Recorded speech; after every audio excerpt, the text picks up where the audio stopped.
nombre es Dori Borqueferia. Me encuentro acompañada de la alumna Sara y Andrea Guzmán Borque de la institución educativa Campo Alegre. Ella nos va a contar sobre los 3 temas vistos en este segundo periodo. Saray, ¿qué es el texto informativo? Por primero tenemos el objetivo. El objetivo de esta clase fue que nosotros identificáramos que era un texto informativo, dónde encontramos un texto informativo. Porque a veces nosotros leemos algunas cosas, digamos libros o vemos alguna película, no sabemos qué tipo de texto es esto, qué tipo de texto va a ser lo que estamos leyendo. Y con el texto informativo nos podemos dar cuenta si lo que estamos leyendo es un texto informativo o no es un texto informativo. Entre el texto informativo es el que tiene por objetivo transmitir una noticia o conocimiento. Entre estos tenemos el artículo de opinión y el artículo periodístico. El artículo de opinión es un texto informativo que da a conocer el sentir o el pensar de una persona. Y el artículo periodístico también es un texto informativo, que es donde el autor da a conocer hechos que ya pasaron o actuales. ¿Qué es una entrevista y cuáles son los pasos para una entrevista? El objetivo de esa clase fue que nosotros supiéramos que era una entrevista, cómo podríamos realizar una entrevista, porque eso nos puede servir a nosotros mucho. Si nos dicen que hagamos una entrevista a alguien muy reconocido, digamos, ahí eso nos va a quedar siempre a nosotros para realizar una entrevista y todo eso.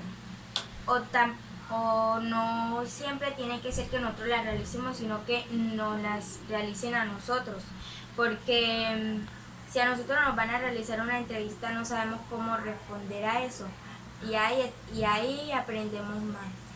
Una entrevista es el diálogo entre el entrevistador y el entrevistado, y los pasos son 4, que el primero es elegir al personaje. Ahí tú vas a elegir al personaje, ya sea escogido por el público o por ti mismo, que tú quieras más conocimiento sobre esa persona. De segundo tenemos preparar la entrevista. Ahí es donde tú vas a investigar un poco sobre el personaje que elegiste y vas a realizar las preguntas. Las preguntas las debes realizar de acuerdo, digamos que cuando inicia una entrevista tú debes empezar como con temas suavecitos, digamos cómo te llamas, dónde vives, cosas así. Bueno, que sería realizar las preguntas. De tercero tenemos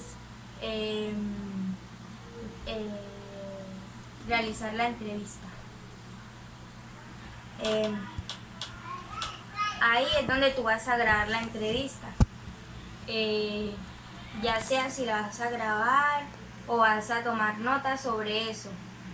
Y de cuarto tenemos redactar la entrevista, que ya es cuando tú vas a dar a conocer al público lo que hiciste, o sea, si grabaste la entrevista o los apuntes que tomaste. ¿Qué es el informe escrito y la estructura del informe? Un informe escrito, el objetivo de este era nosotros saber cómo hacer un informe escrito,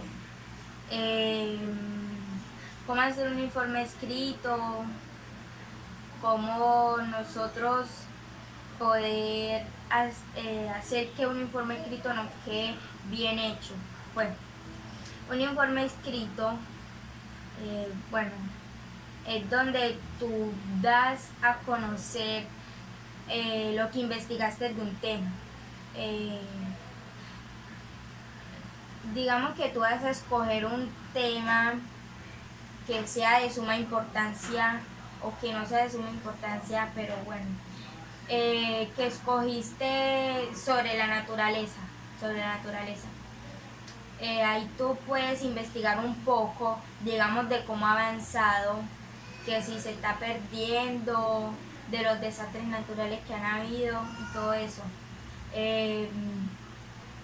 También lo que vas a investigar no lo vas a escribir todo en el informe escrito, sino que también vas a dar de lo que tú piensas, o sea, dar tu punto de vista sobre ese tema. Y la estructura del informe es la introducción y el desarrollo. La introducción es donde tú vas a empezar, digamos, con el tema, vas a dar la explicación un poco sobre ese tema, o sea, lo primordial en el principio. Y el desarrollo es donde tú vas a dar con detalles la explicación del tema. ¿Para qué nos sirve a nosotros en la vida cotidiana esos tres temas? Bueno, está el texto informativo, como dije, a veces que nosotros estamos leyendo algún libro o una revista, otra cosa, la Biblia también, ahí nosotros vamos a saber qué tipo de texto es eso, qué tipo de texto es, y ahí nos damos cuenta si es informativo o no es informativo. De la entrevista nos sirve a nosotros mucho, muchísimo, a muchas personas, porque así no sea que tú la vayas a realizar, también te la pueden realizar a ti, y que no sepas sobre la entrevista, de pronto no te vaya a ir bien en esa entrevista, y si tú sabes sobre la entrevista, sí vas a saber cómo responder a la persona. Y el tercer tema, que fue el texto escrito, a nosotros en la universidad nos podrían dejar algo de eso, y obviamente no vamos a saber cómo responder a eso, cómo hacer un texto escrito, los pasos para eso y todo eso, y eso nos ayuda muchísimo a nosotros. Dar las gracias a la profesora Einelda por enseñarme esos tres temas, que los aprendí muy bien, y a mi mamá que siempre estuvo ahí y que me ayuda a hacer este video. Gracias.